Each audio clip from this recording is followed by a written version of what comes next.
Here we have a 99 Glastron 225GS. Little rash in the front there from the roller. Just got a full detail. Got new trailer tires put on it.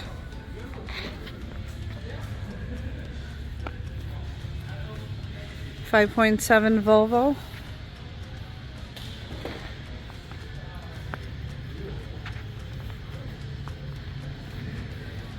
New tires over on this side as well.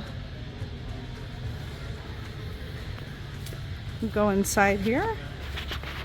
Take a look.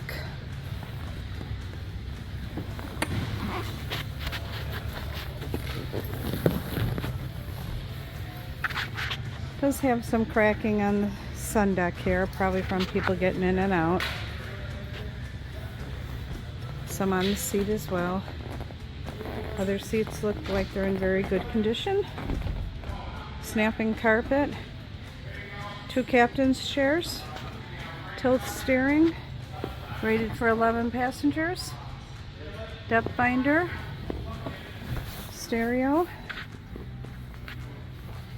881 hours. Filler cushion for the front. Full walk-through windshield. Come check this one out at SkipperBud's.